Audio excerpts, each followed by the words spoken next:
Next year's Australian Supply Chain and Logistics Awards are a bit more special. It's the 60th anniversary of the industry's most prestigious awards. Celebrating the big milestone, Import-Export TV has partnered with the Supply Chain and Logistics Association of Australia as gold sponsor of the event. We'll be promoting and celebrating the awards, recognising individuals and companies, including future leaders within the transport, supply chain and logistics industry.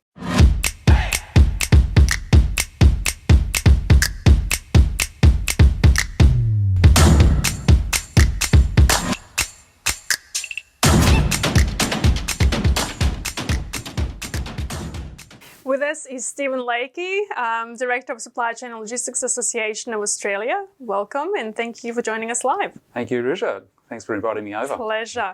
Now, Stephen, the 60th anniversary is coming up in March, and considering the current situation of lockdown ending, it's pretty exciting, the fact that we can all just get together and celebrate this massive milestone. Yes.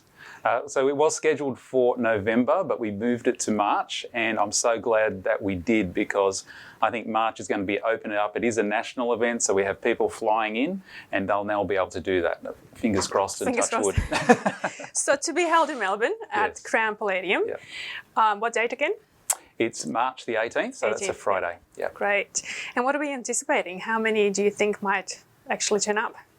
Well, we're hoping for a full house, and we have some options with Crown of opening up an extra room and everything. So we're hoping for around 300 tickets to be sold there, maybe even more. But we'll see how things go.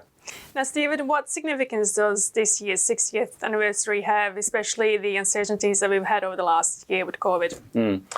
Well, I think 60 obviously is a big number. It's a big round number and an important awards milestone as it is. This year with, 18 months, 2 years of COVID, with supply chain being in the spotlight, I think supply chain used to be just something that happened in the background and everyone got their goods and everyone's happy. Now everyone's aware of supply chain.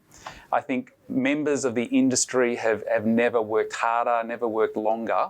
And this is just all about celebrating them and recognising their efforts. With that being said, they've never worked harder and longer. Have you seen a spike in membership numbers because of the last 12 months? Yes, well, when COVID started, we all thought, oh no, what are we going to do? People are going to be losing their jobs, they're not going to be able to afford the membership. And we thought there would be a dip. But quite the opposite, it's been amazing. I think members of the industry have seen the benefit of an association, of talking amongst ourselves, of supporting each other, and SCLAA is fantastic for that. Great. So tell us then, how does SCLAA support the industry and what benefits are there for those members? Yeah, look, we do a lot of things. So we have breakfast events, we have thought leadership events, obviously webinars at the moment. We have a mentoring program that's very popular. So that it's all about the people though. And we can see when we have an event which ones are more popular. When we have a webinar about a certain subject, or if we have site tours, we can see what people are looking for. And I think networking events are really big. All right, so just getting the industry together. A warehouse manager can talk to another warehouse manager and talk about how things are on his side of the planet. That type of thing. Supporting each other. Site tours are another one that's very important. That we haven't been able to do that over COVID for obvious reasons, but 2022 is going to be the site tours year. They book Sounds out. Exciting. Yeah, it is. Yeah, we're looking forward to it. Site tours just gives people an experience of someone else's distribution centre, someone else's warehouse. And typically they book out within 2 days because there's usually about 20 people going through each site. But it's very, very valuable. So tell us then, how has the industry been affected over the last 18 months to 2 years? What have you heard through your members? What are some of the... Well, we've done a bit of research. So our membership committees have made those phone calls and asked them, are we doing enough? Are we doing the right things? And we've had a lot of feedback. So training and education is something that has come up as something that we can do better at next year. So we've actually got a committee now that's all about training and education that's going to support that. But the main thing is just having that support, getting training, education.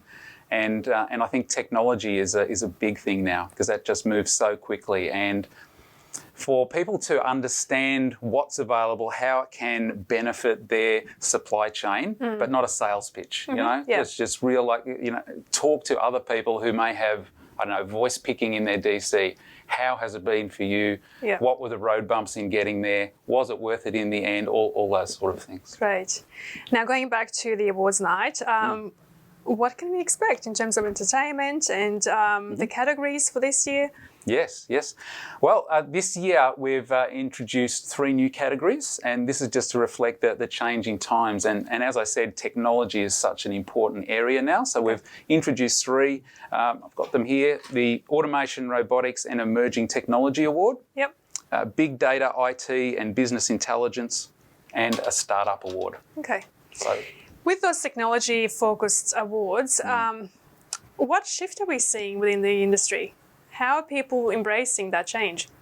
well, where previously we just had an IT award, now it's very much, it's dividing, and robotics is such a huge area now, and something that is coming in as a big tsunami, and we want to recognise that, and those players who are in that area, you know, to be recognised for their great work. Yeah, great.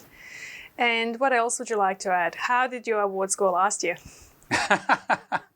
It was very interesting because last year we were all in the midst of COVID, and we had big plans and they got changed really quickly, and we just had to do something really quickly. So Kyle Rogers and myself, so Kyle is a fellow board member, we hired out a golf club and we got a little stage set up and we got a couple of cameras. You do what you have to do. And we did what we had to do. We had the slideshow going. Yeah. And I think you can still see it on the SCLAA YouTube channel. But we got through all the awards, and it wasn't bad for a shoestring budget and a bit of a rush job, but we got there. Well, Stephen, Import Export TV is extremely proud to be your exclusive media partner for this year's awards. Thank you for extending that to us, and hopefully this will be the start of something more amazing in future. I'm sure it will be, and thanks, Risha. I appreciate the support. Thank you. It's fantastic. Cheers.